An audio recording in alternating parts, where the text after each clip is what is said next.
E aí, pessoal, tudo bem? Nessa aula, nós vamos fazer um exercício a respeito do teste de derivada de segunda ordem. Encontre e classifique todos os pontos críticos dessa função aqui, ou seja, uma função multivariável. E eu sugiro que você pause o vídeo e tente resolver sozinho.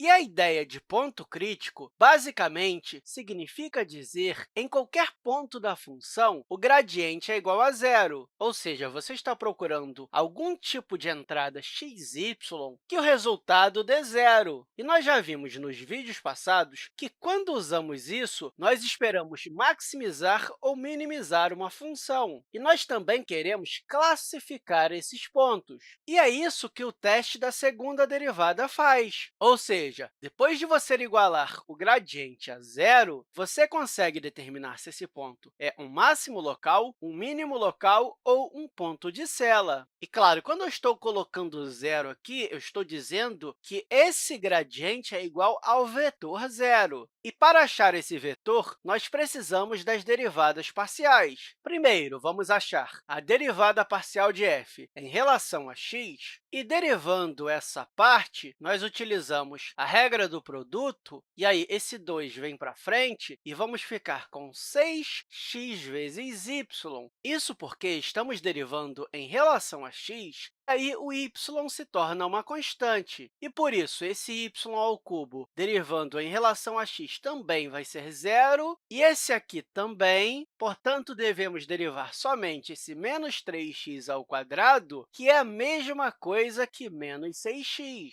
Se você não lembra de derivadas parciais, eu sugiro que você dê uma revisada nesse conteúdo. E também precisamos da derivada parcial de f em relação a y. Isso significa que vamos tratar o x como uma constante. Então, se utilizarmos a regra do produto aqui, esse 3x ao quadrado vai ser uma constante, e derivando y, vamos ficar com 1, portanto, ficamos somente com 3x ao quadrado. Agora, derivando menos y ao cubo, vamos ficar com menos 3y ao quadrado, isso utilizando a regra da potência. Esse menos 3x ao quadrado nós consideramos como constante, portanto, a derivada dele vai ser zero, e a derivada de 3y ao quadrado em relação a y é igual a 6y, de novo, utilizando a regra da potência para derivadas. E, para encontrar os pontos críticos, nós devemos igualar essas derivadas parciais a zero. Então, isso aqui tem que ser igual a zero, e eu posso colocar o 6x em evidência, e ele vai multiplicar y menos 1, que é igual a zero. E, se duas coisas estão se multiplicando e o resultado está dando zero, uma delas tem que ser zero. Ou seja, ou 6x é igual a zero, o que significa que o x é igual a zero, ou o y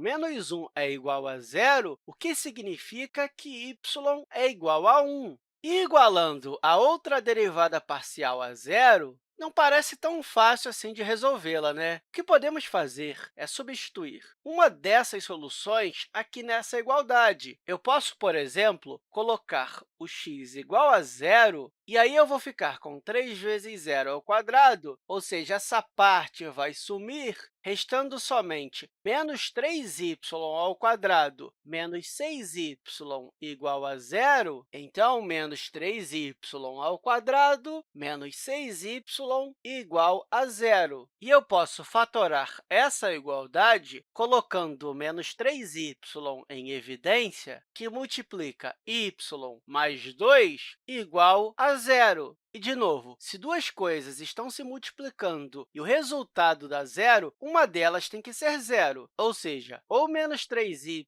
é igual a zero, o que significa que y é igual a zero, ou y mais 2 é igual a zero, o que significa que o y é igual a menos 2. E, claro, tem outra possibilidade também. Ao invés de utilizarmos x igual a zero, podemos utilizar y igual a 1. Então, colocando y igual a 1, e aí vamos ficar com 3x ao quadrado, e, substituindo 1, vamos ficar com menos 3 vezes 1 ao quadrado, menos 6 vezes 1. Então, colocando aqui menos 3 vezes 1 ao quadrado, menos 6 vezes 1, e que podemos ajeitar ficando com 3x² menos 3 vezes 1² vai dar menos 3, menos 6 vezes 1 vai dar menos 6, então vamos ficar com menos 9 aqui. Ainda podemos fatorar colocando o 3 em evidência, que multiplica x² menos 3. E, de novo, se duas coisas estão se multiplicando, o resultado dá zero, uma delas tem que ser zero. O 3, logicamente, não é zero. Portanto, para a multiplicação ser igual a zero, x² menos 3 tem que ser igual a zero, o que significa que x tem que ser igual a mais ou menos a raiz quadrada de 3. E, com isso, encontramos 4 soluções, o que vai nos dar 4 pontos críticos. A primeira delas é considerando o x igual a zero. E aí, vamos ter dois pontos com a coordenada x igual a zero, ou seja, quando x é igual a zero, o y pode ser igual a zero, que vai nos dar esse primeiro ponto, ou o y pode ser igual a menos 2, o que vai nos dar esse segundo ponto. E agora temos mais dois pontos, porque quando y é igual a 1, o x pode valer mais raiz de 3 ou menos raiz de 3. Então, o terceiro ponto tem a coordenada y igual a 1 e o quarto ponto também. E, nesse caso, o x pode ser igual a mais ou menos a raiz de 3, ou seja, raiz de 3 positiva ou raiz de 3 negativa. Esses são o que chamamos de pontos críticos, o que significa que, se substituirmos cada um desses pontos nas derivadas parciais, o resultado vai dar zero. E eu espero que essa aula tenha te ajudado e até a próxima, pessoal!